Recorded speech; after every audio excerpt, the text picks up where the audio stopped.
I don't know what it is about getting closer to the end of the year, but either the stacks are getting bigger or the books are getting bigger. I mean, either way that makes a stack bigger, but still, like, what is it with, like, at the end of the year you just bring out the bigger books?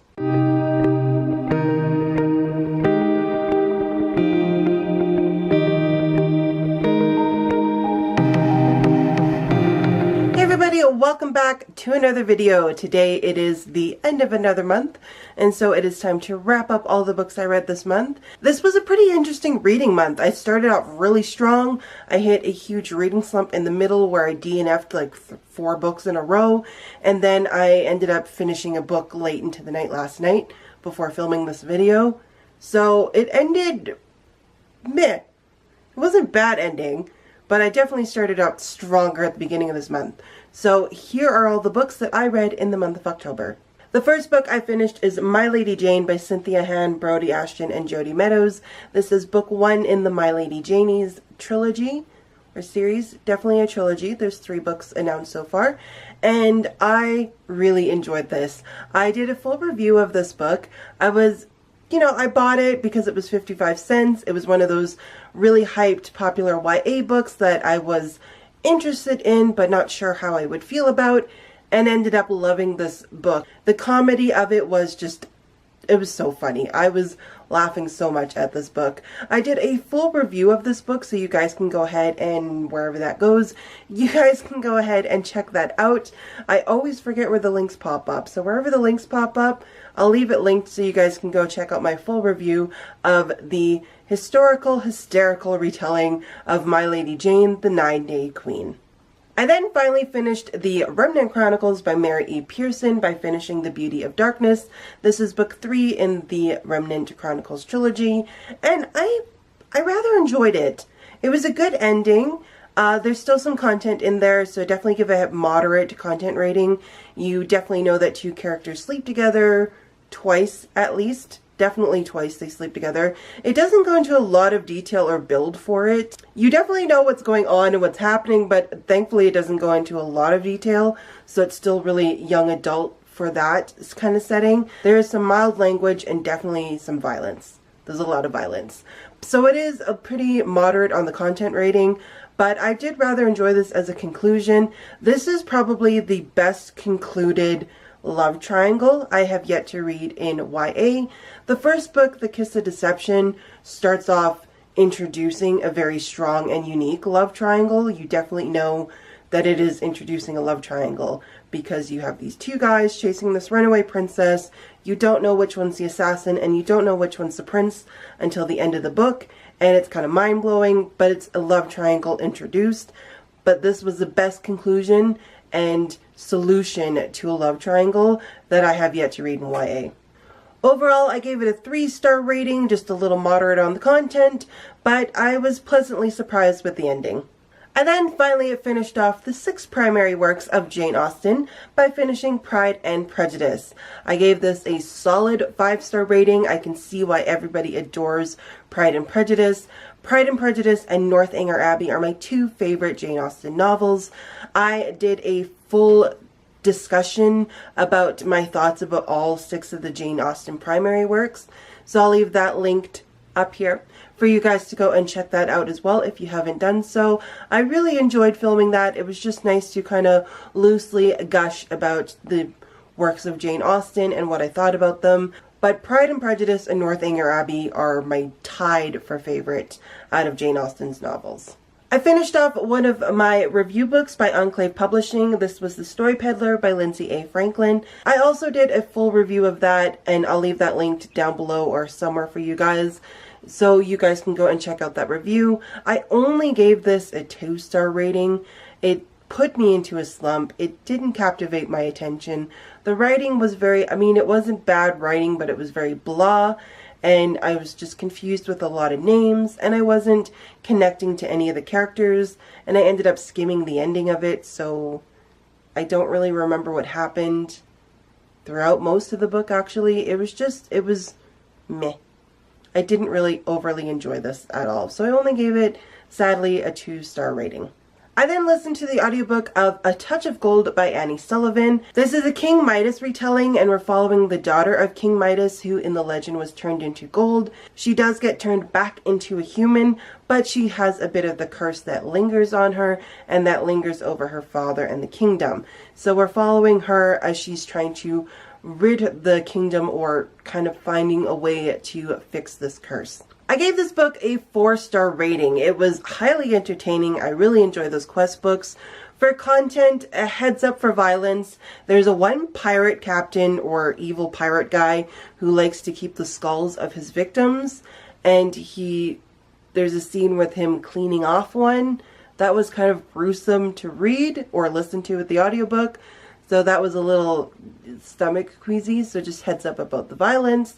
Language was pretty mild, if none. I don't even remember any language. Any sexual content was just crude pirate remarks about women, but was still very mild and very fleeting, and nothing really lingered for anything for that content as well. I then picked up my next reread in the Harry Potter series, and that was The Order of the Phoenix.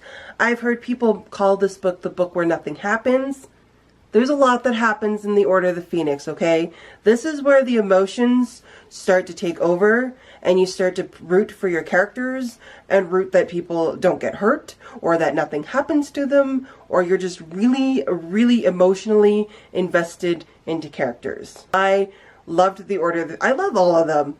I can't pick a favorite. What I like about rereading is sometimes you catch things you didn't catch the first time, that the first time didn't seem like it mattered, or in this moment doesn't seem like it's going to matter, but it will matter in later books, and that's exciting when you reread and you catch those and you're just like, wait a minute, was that the thing that affects them in this book? Yeah, that was the thing. So I really like rereading books, and the Harry Potter books are all 5-star ratings for me. I then listened to My Plain Jane by the Lady Janies, and this is book 2 in the Lady Janies book. And this is a hysterical historical retelling of Jane Eyre, the true story. So you're following Charlotte Bronte and Jane Eyre, who are young women in this terrible school for girls, and they get caught up in a ghost-busting adventure. Yeah, it was interesting. The comedy was a little different in this one. It definitely wasn't as funny as My Lady Jane. It was also a lot cleaner than My Lady Jane. I just can't remember any language, and there was like 0 sexual content in this one as well. For My Lady Jane, there was a lot of people transforming in and out of different forms, so there was a lot of naked people popping up, and so there was a lot of comedy focused around that. But for My Plain Jane, we're just ghost busting. Is pretty much what it is. It's Ghostbusters meets The Princess Bride meets Jane Eyre. For the comedy though, I felt like it focused too much on using the comedy from other sources. So there was a lot of Princess Bride quotes. And because Princess Bride is one of those classic quotable movies, you catch that you're quoting Princess Bride. So I felt like My Plain Jane was using the comedy from Princess Bride and not really standing on its own comedy. But I did give it a 3-star rating, highly entertaining, very clean for content-wise that I can think of, and it was still very funny, and the audiobook is still very highly entertaining.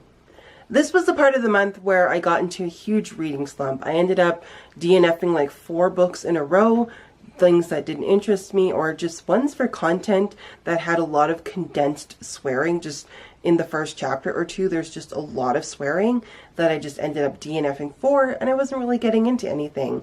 So to get me back into reading, I picked up an old favorite, and that was The Hobbit by J.R.R. Tolkien. I listened to the audiobook that I got off of Audible a while back, and I really enjoyed listening to this. There's reasons why this is my favorite book. This was so highly entertaining. It's like a warm hug coming back to an old favorite. I just want to go on an adventure with Bilbo and the dwarves and Gandalf. And after re-listening to it on audiobook, I saw so many connections to the movies where Peter Jackson expounded outside of the book, but it still fit the story of the book, or how he took and interpreted certain aspects of the book to fit into the aesthetic of the movie, that it made me actually appreciate the movies a lot more.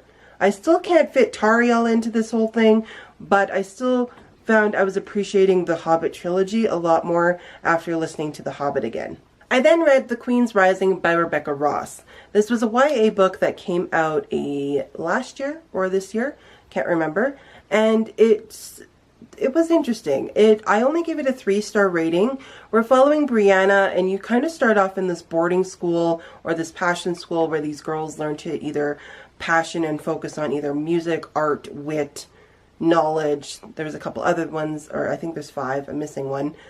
And then it shifts into this overthrow the kingdom and put a queen back on the throne of this Queensland country. Brianna is a dual citizen of both countries. Her mom was from the country she lives in, and then her father is from the country of the corrupt king on a queen's throne kind of deal. For me, the story felt really disjointed. You start off in this boarding school-esque setting, and then something happens, and then you move into this whole fantasy overthrow the kingdom political intrigue thing. So, you know, it was still very highly entertaining. The first half of the book is very slow moving. The last half of the book is where all the action and the intrigue is in, and I really enjoyed that aspect of it. The ending was very complete. It is going to be a trilogy or a series, but for me, it felt like it could be a standalone because it ended quite well, and there's nothing for it that makes me want to continue on with what's going to happen with these characters, but I'm still intrigued. I still really enjoyed it. It was a very fun fantasy book. It's still a very typical YA fantasy book, so if you're getting tired of certain tropes, then you might not enjoy it. But I don't know, it just felt like one of those stories that I really enjoyed, that my imagination creates for myself sometimes. And I love it when authors can create those stories that my imagination enjoys. And I think that's why it intrigued me and pulled me in and made me want to continue with it. It was very simple and beautiful and elegant, of just an imagination. It just felt like something I would write, which is why I enjoyed it so much. And content-wise, it was very good. There was some violence.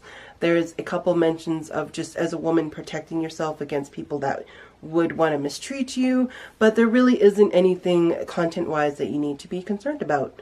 So those are all the books I read in October. As always, if you guys have any questions about any of the books I mentioned, feel free to leave those in the comments below. I'll also try to remember to leave any reviews I've done for any of these books down below for you guys to check out as well. So let me know what your favorite book in the month of October was. And as always, guys, thank you so much for watching, and I'll see you next time. Bye!